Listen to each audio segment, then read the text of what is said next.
Olá pessoal, hoje nós estamos aqui para falar um pouquinho sobre pH. Talvez vocês escutem muito esse termo, né? Quando se trata de cultivo de in vitro, né? Tanto de orquídeas quanto de qualquer outra cultura, o pH ele é extremamente importante. pH nada mais é que uma escala numérica utilizada na química para especificar a acidez, a basicidade e a alcalinidade de uma solução aquosa.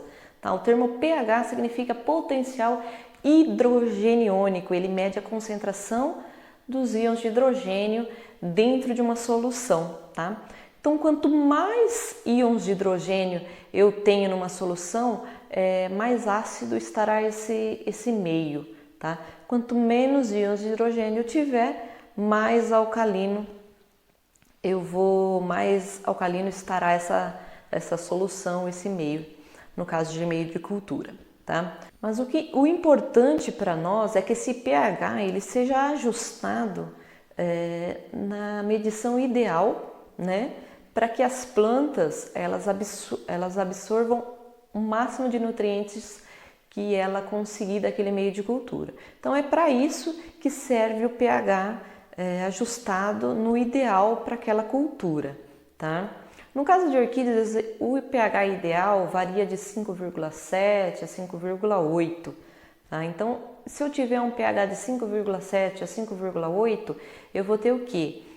As células vegetais da orquídea ali, da planta in vitro, vai conseguir absorver os íons que tem ali naquele meio, os nutrientes, com um maior sucesso, podemos dizer assim, tá? Essa é a importância do pH. Então, um pH muito baixo, muito ácido, a absorção de nutrientes catiônicos será baixa, tá? Vai ter uma menor absorção desses nutrientes.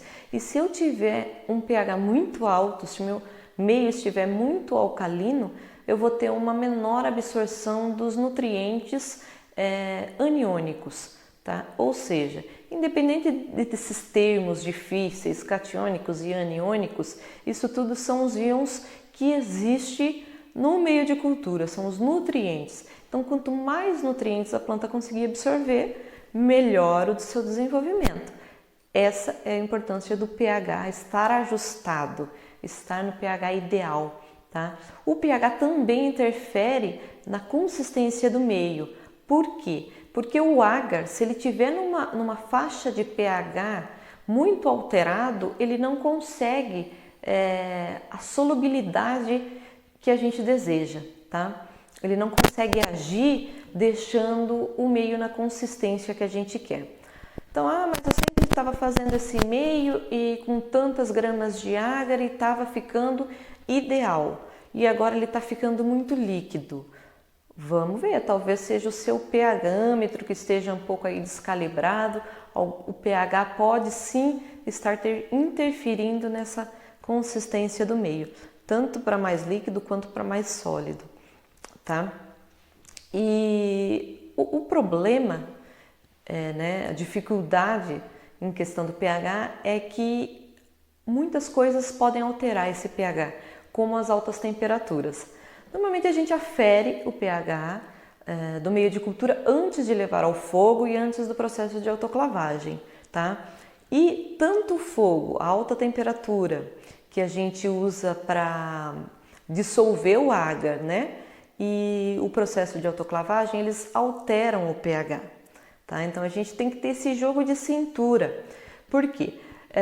No processo de autoclavagem, se a solução ela é muito ácida, no caso de 4, ela tende a alcalinizar, tá? Então, depois, uma solução com pH 4, depois de uma autoclavagem, ela vai para em torno de 4,3, mais ou menos, tá? A maioria dos casos, depois do processo de autoclavagem, ela tende a acidificar, tá? Então, em pHs acima de 5, podemos dizer assim, depois da autoclave, ele acidifica.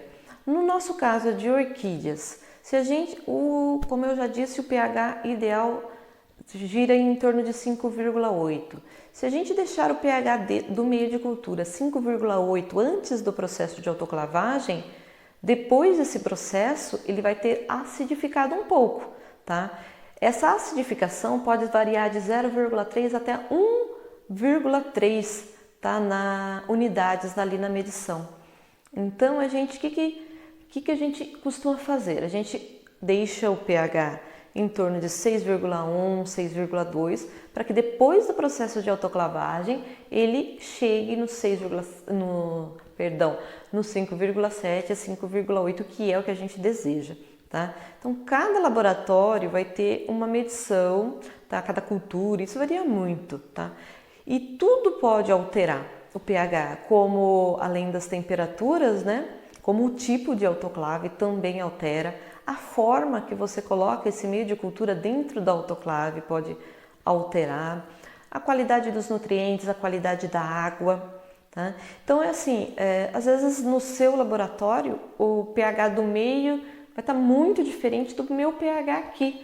Por quê? Porque a água é outra, os nutrientes às vezes são outros, então tem toda essa alteração, tá? Então a gente tem que deixar o pH ideal. Como que a gente faz para deixar um pH ideal? A gente vai medindo aí eu utilizo solução de ácido clorídrico para acidificar e solução de hidróxido de sódio para alcalinizar, e de gota a gota, tá? Deixando ali o pH em torno de 6,1, 6,2 para depois atingir o pH desejado, tá bom? Então, como eu já disse, os aparelhos que medem, né, que fazem essa medição, são chamados de pHmetros. Existem uma forma de medir pH, que é aquela forma de fita, né, que é bem popular, que te dá aí uma coloração de um pH aproximado, não te dá um pH tão exato, mas já ajuda para a gente distinguir se a solução está muito ácida, se a solução está muito alcalina, né?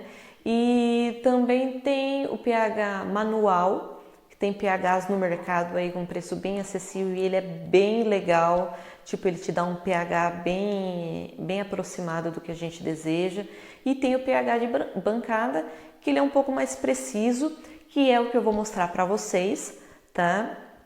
E vou ensinar mais ou menos aí, só para vocês terem uma ideia, como é feita essa medição e essa aferição do pH. Ok? Vamos lá?